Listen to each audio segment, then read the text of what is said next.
咁啊，好開心特區就回歸咗25週年啦。咁都好希望其實未來嘅日子咧，可以有多啲機會可以同到內地嘅運動機構可以合作到，繼續推廣冰上嘅運動。咁我希望香港嘅運動發展可以更加蓬勃。希望香港嘅運動之後，無論係傳統運動啦，或者新興嘅運動都好啦，都會百花齊放，每個人都中意玩運動。英文，講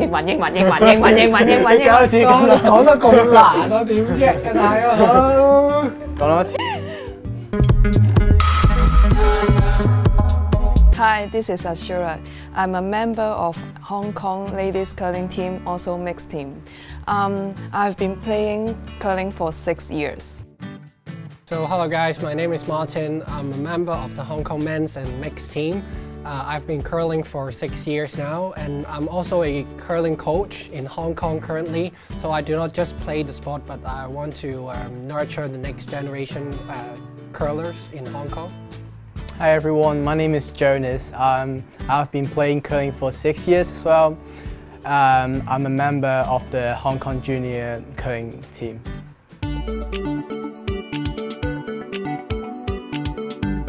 So basically, I guess for most of the population, the thing that fascinates them the most in curling is the sweeping part, because it's the most popular.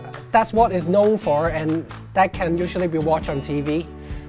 But then for us as an athlete, I think it's more like chess on ice. Well, it's not just a very physical sport, but also a very strategic one. So you gotta be physically fit as well as having a strong strategic mind in order to cope with the game. And also, like, to add on, I think team communication is really important, like, throughout the curling game as well, because like we are like competing on an ice sheet that is nearly like about roughly 40 meters long. So like not every time we can just shout end to end. Instead, like, we have different like hand gesture or hand signal. So we as a team have to like understand what the signal means, and it ease our communication, and then yeah, make the game much better on.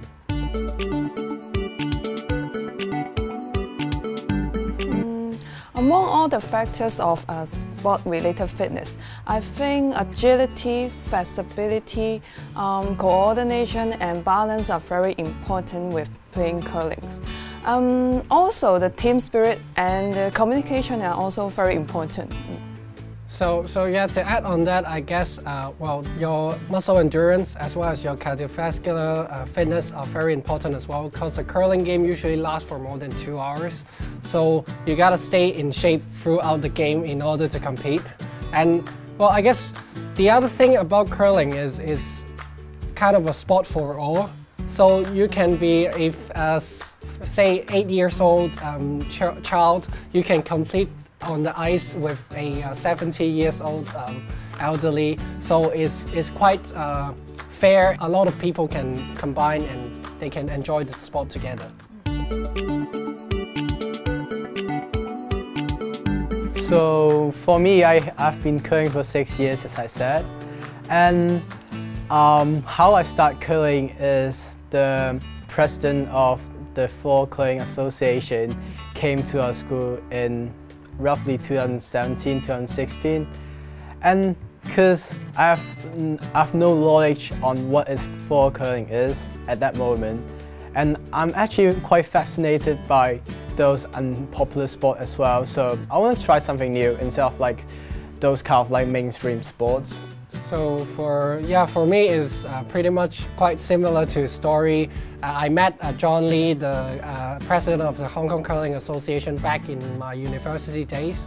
So he was convincing me to join because he was recruiting some of the athletes from other sports to join this, to join curling, and he even offered to sponsor my first trip on trying out curling. So I was very interested in it, and obviously you can imagine after my first trial, I just fell in love with the sport, and I just kept on training and representing Hong Kong in international competition.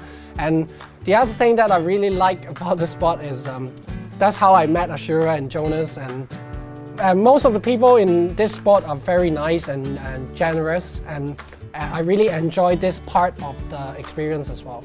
Yeah, curling is just a kind of wisdom game like the chess, right? So you may not know the result until the end of the game. Besides, I think the team coherence is also attract me a lot.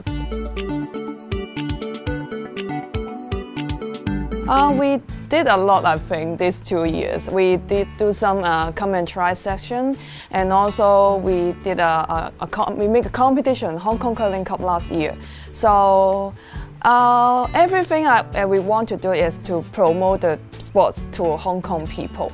As you know, not many people understand how to play curling. So yeah, maybe my aim is just do it for them.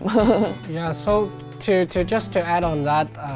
Curling actually was introduced to Hong Kong I think in late 2014. So the Hong Kong Curling Cup that Ashura mentioned is actually the first ever competition of curling locally in Hong Kong. That was organized in 2019. So which is I think it was quite a breakthrough for the association or for the athletes ourselves. So earlier this year it was the Beijing Winter Olympics.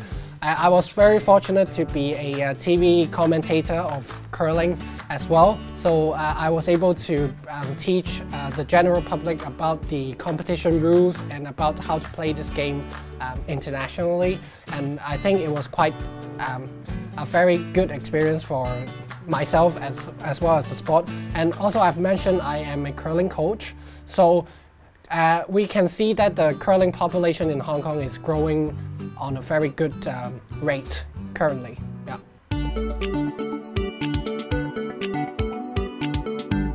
Okay. Originally I'm a program worker or something, but after I represent Hong Kong to play curling, I quit my job, and then so curling is my full-time job also. Apart from that, I'm a sport coach also. So we can practice once a week, every Monday, 2 hours only. So yeah, apart from that, what we do is usually we have competition like internationally in October and November every year. So we may try to get our time together in Canada doing training in dedicated facilities. Because currently in Hong Kong there's no dedicated curling facility for us to train. But then we're still very grateful that we have that 2 hours every week. So yeah, for myself, I'm currently working in a bank, organizing recreation and sport activities. So I gotta say it's quite hard to strike a balance between training in curling as well as my career development. So it's kind of a very tough decision every year. And for me, I'm still studying at university right now. So it's actually quite hard to balance because I'm a full-time student as well and also studying in Australia. And all my other junior members are studying overseas as well, like in Germany, in England, in Austria. So they're all around the world, and it's actually quite hard to like get together and train together. So maybe we just train like once or twice a year together, which is actually not quite the ideal situation for us. It's actually quite hard to organize competition every time, but we try our best, and because we love this sport, so we keep it on and never give up on doing curling. Yeah. What I'm saying, just try our best to apply all the fundings, the related apartment association to help us, because like Martin said, we don't have the dedicated ice in Hong Kong, so it's the most different part for us to promote the sport and also our members for training. Well, yeah, because all of our teams are self-funded, so we gotta find our own resources for training and as well as competition. So it's quite a challenge for us, to be honest. But then, and the other thing is about the venue. We are very happy to see that winter sports in general are growing in a good way after the Winter Olympics. But then that also creates sort of a problem for us, is a lot of the sport are fighting for the ice rinks in Hong Kong. So we are also in in part of that and trying to get more ice time for the curlers in Hong Kong, not just the Hong Kong representatives. Yeah. We went lots of places like Korea and Canada, Japan. The first time I trained in training in Korea, that's the first time I met Jonas. And then why I think it's interesting because I already agreed to represent Hong Kong to play curling, but that was my first time training, and I only got 4 days to train and learn how to play curling. Then I represent Hong Kong to play curling. So I was, oh my God, is it real? Yes. And also, like, I think the fun part of doing overseas training, we get to travel like around the world, get to eat good food. So like, it's actually quite fun to have like a balance of like training and eating.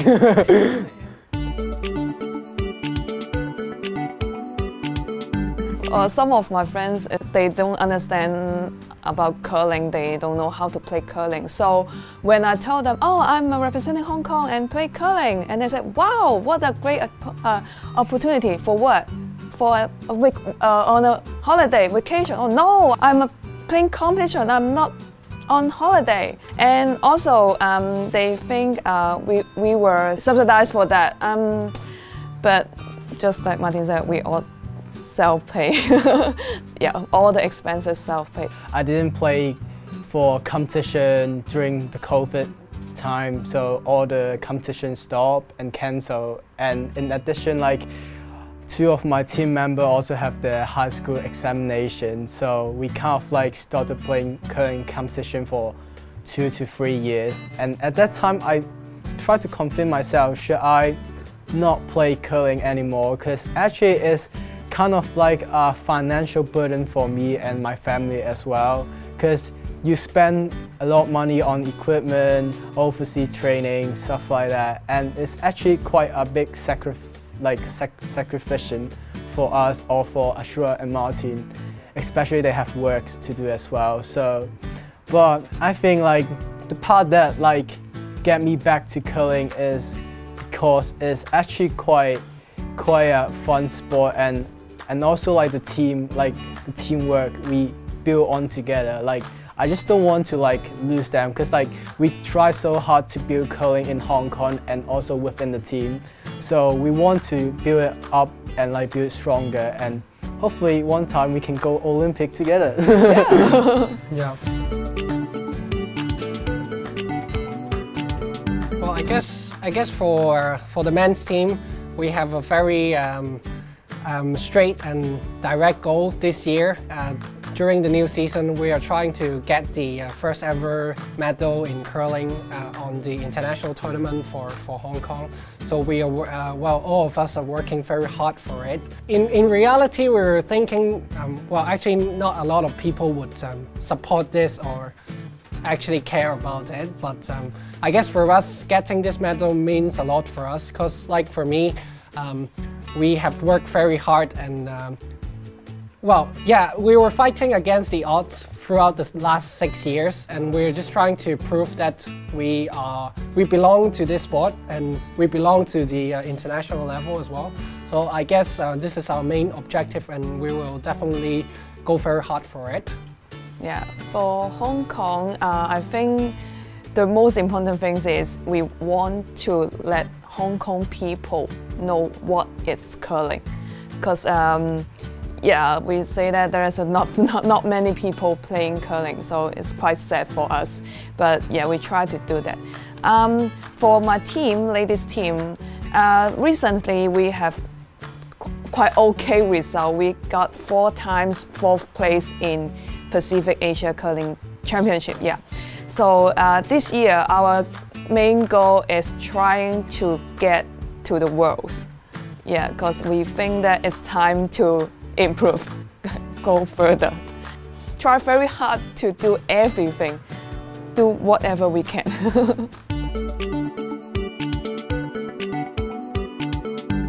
Like I've mentioned, apart from being an athlete, I also work in the sport industry. So I guess my advice for the younger generation is that you gotta manage your expectation, because you gotta expect that it is not going to be easy. Because even for some of the other more common sport in Hong Kong is not easy to get to the Hong Kong representative level. And even you gotta still fight for different resources or funding in order to prolong your career. So you gotta have a preparation mentally and financially for that. Yeah, I think like as long as you like to do something, just go for it. Cause like it's a really good opportunity for us. Just fight for whatever you have and just go do something that you like to do. It's just for us also. So every process is tough for every successful story, right? So when we face it, just don't afraid it, and try to enjoy the moment of learning and never give up.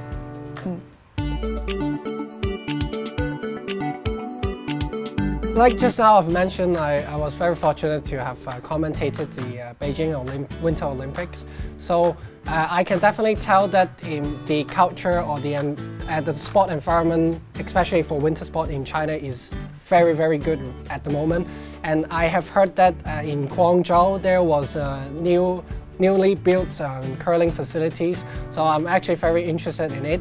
Unfortunately, I think in Hong Kong we do not actually have the support from the government yet on winter sport. So we are looking forward to that. But then I guess for us or for other winter sport association in Hong Kong, we are all very dedicated on creating a better environment for the athletes in Hong Kong. And I can see the Winter Olympian Sydney Ju representing Hong Kong for speed skating. He has started his academy in promoting speed skating as well. So well, actually for us, the winter sport community in Hong Kong, we're looking forward to cooperating more and bring more people to the sport. Yeah.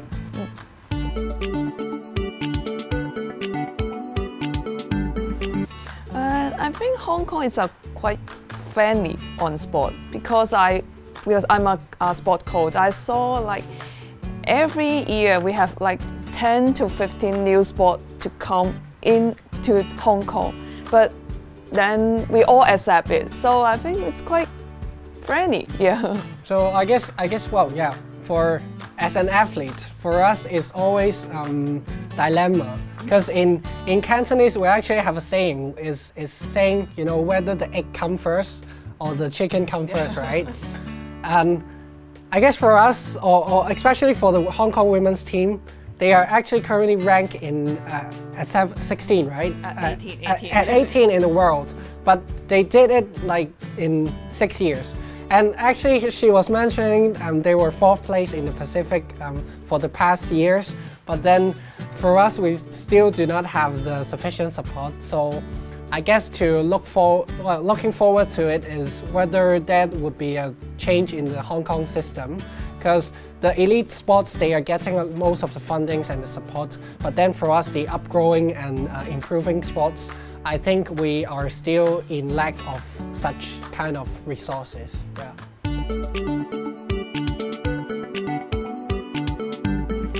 Hope everyone can join the sport, no matter it's traditional or newly emerged sport.